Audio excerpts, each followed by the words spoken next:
Thank you. Thank you so much. Thank you. And thank you, Attorney General Laxalt, and for everybody who's put this together.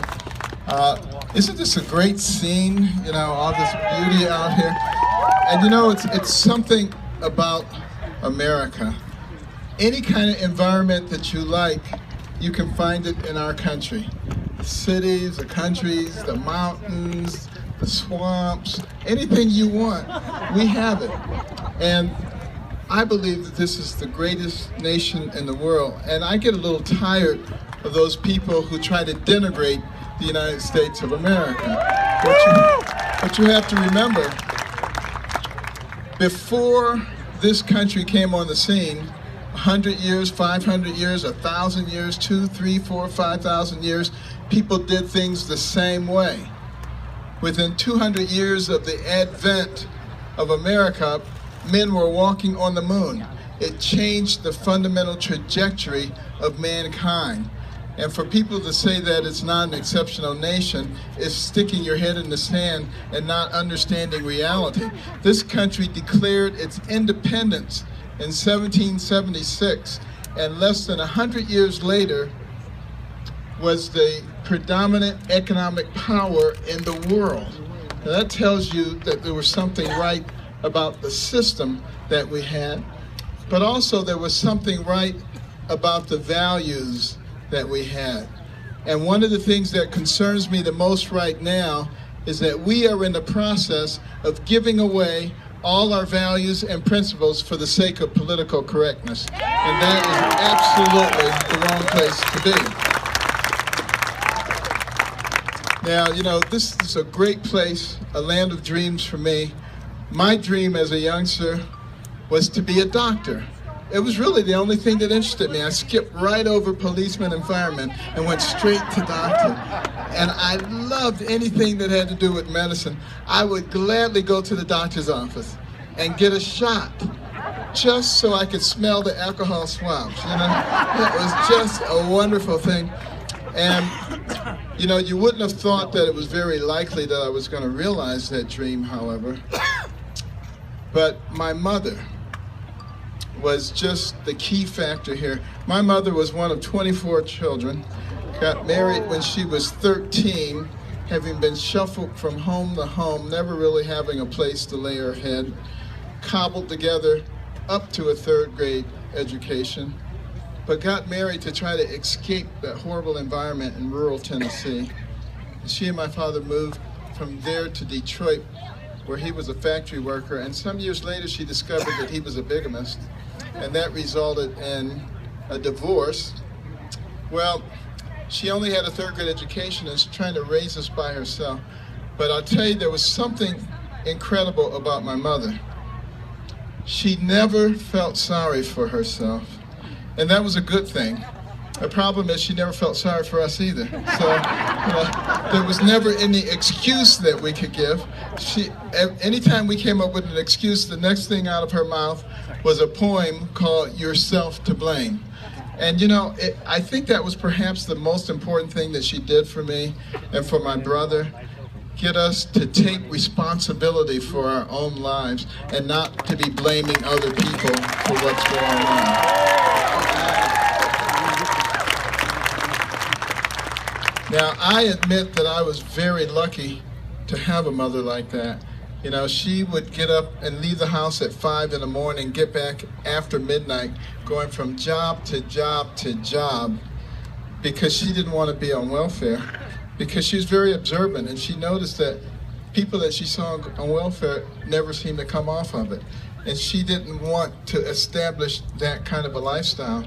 So she was going to work as long and as hard as she had to in order to make a life for us. And there was never any money for anything. I mean, if we could go to a state fair, get a special coupon to get in the state fair, could never ride any rides. You know, you had to live vicariously watching other people. Never buy any popcorn. I never tasted cotton candy until I was an adult, and it wasn't all that good. But you know, everything looks great, you know, when you can't have it. But what I had was a mother who cared. And even though I was a terrible student, And she knew that that was not going to work, and my brother was a terrible student. She knew that somehow she had to get us into a different mind frame from all the other people around us. And she prayed and asked God to give her the wisdom to know what to do. And you know what? The nice thing about God, you don't have to have a PhD to talk to him. You just have to have some faith. And she had faith that he would answer that for her. And you know what? He gave her the wisdom. At least in her opinion. My brother and I didn't think it was all that wise. I mean, turning off the TV, what kind of wisdom is that? And making us read 2 books apiece from the Detroit Public Libraries every single week and submit to her written book reports, which she couldn't read, but we didn't know that, you know, and she put little check marks and highlights.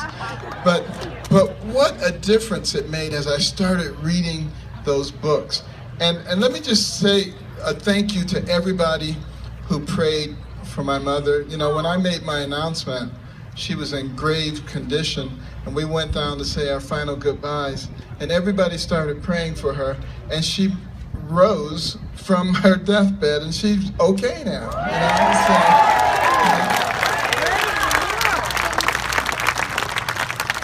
But you know, as I started reading those books, particularly reading about people of accomplishment, I began to realize that the person who has the most to do with what happens to you in life is you.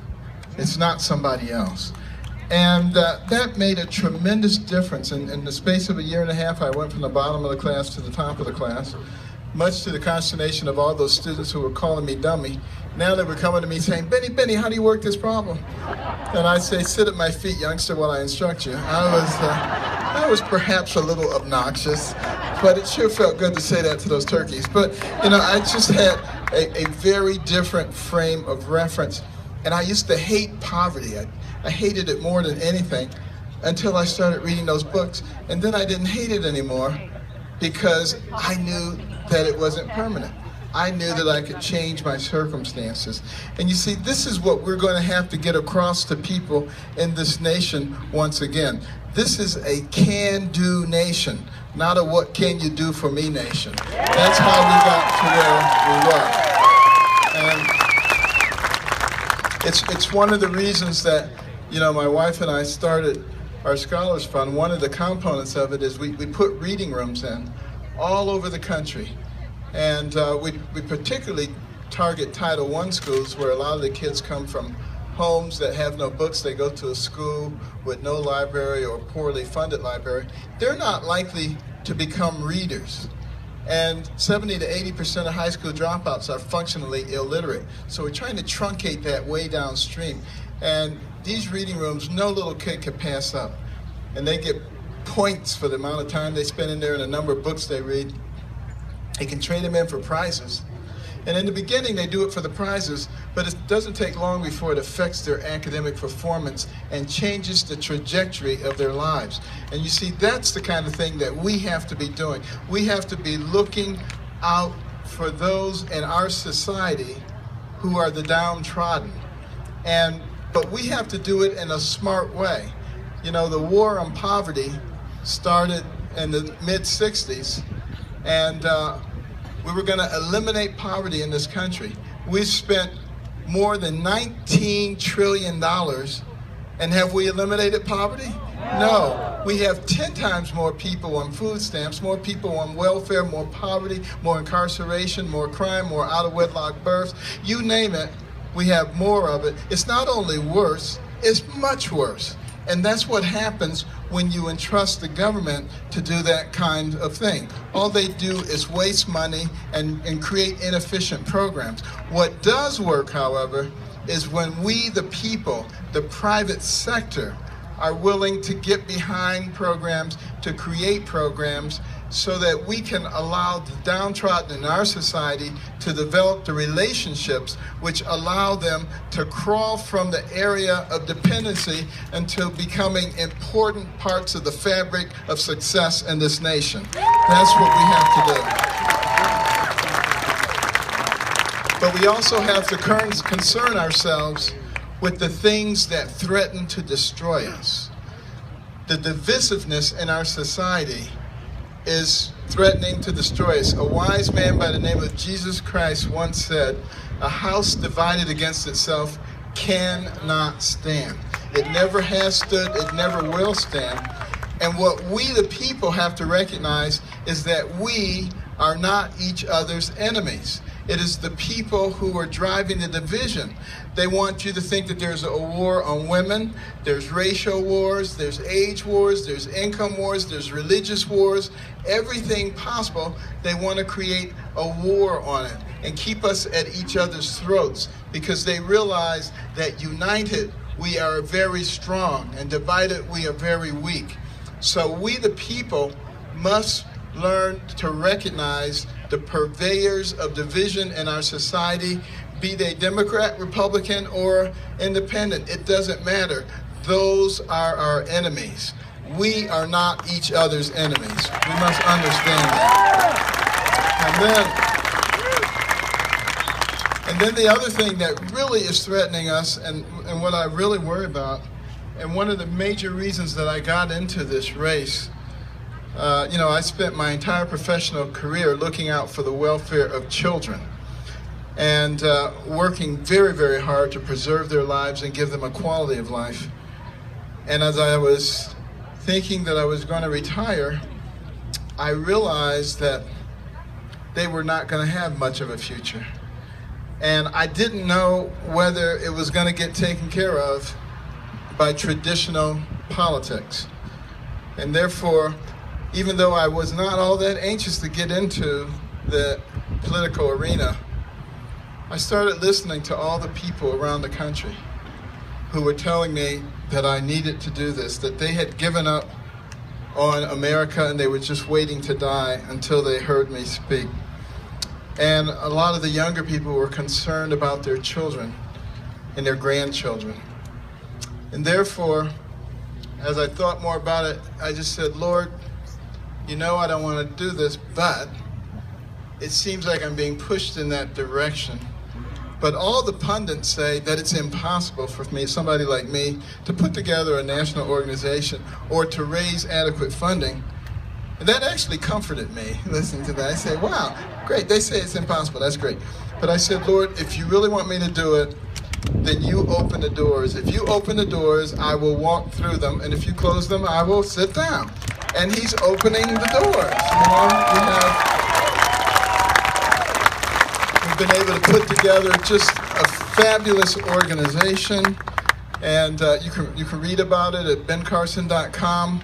And, in terms of money, it's just been coming in by the buckets full, hundreds of thousands of donations from average Americans, because I will never go and lick the boots of rich people and special interest groups, because there's only one special interest group I'm interested in, and that's we the people, because this country was designed with us in mind, and we were supposed to be the central focus of it. Now, I'm not saying that all rich people are evil. Some rich people actually love America and care about it, and we are actually starting to be contacted by some of those people, which is a good thing. Because I don't want us to ever get involved in this class warfare stuff. That's what the socialists and the communists say you must keep at the front burner all the time, because there are more poor people than there are wealthy people. And if you can create this conflict between them and help the poor people think that you are their savior, then you can keep them in servitude and you can cultivate their votes and you can build your power base. And that's all that they're doing. And we have got to get people to understand this. In closing, let me just say that, if I were in charge and I was trying to destroy America, what I would do is I would drive wedges between the people everywhere that I could and create conflict and wars among the people. And then I would drive the debt to an unsustainable level, trying to get everybody on all the various social programs that cost billions and billions and trillions of dollars. I would be inviting people in from other countries and giving them benefits. I would be giving people Obama phones. I I would be promising them that they could have free college. I mean, I would do all of this kind of stuff and just drive that debt until you completely destabilize the foundation of that country. And then I would weaken the military, and I would decrease the morale of the military while our enemies were growing in leaps and bounds. Now that's what I would do. Any resemblance to what's going on is purely coincidental. However, it gives you some idea of the trouble that we are in, but the solution to it is we, the people. You know, the reason that I have been such a vociferous opponent of Obamacare is because it flies in the face of we, the people. It is we, the government. The government comes up and it says, I don't care what you people think. This is what we're doing. We're shoving it down your throat, and if you don't like it, too bad. Well, the problem is if we begin to accept that, that represents a fundamental change in who we are as a nation. That's why I don't like it. And if we accept that, we will accept anything.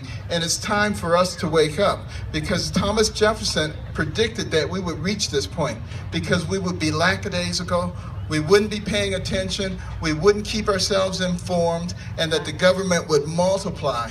And it will infiltrate every part of our lives. It would begin to control our lives. But he said just before we turn into another form of government, the people would wake up and regain control. And I'm hoping that this is the time, and we are the people.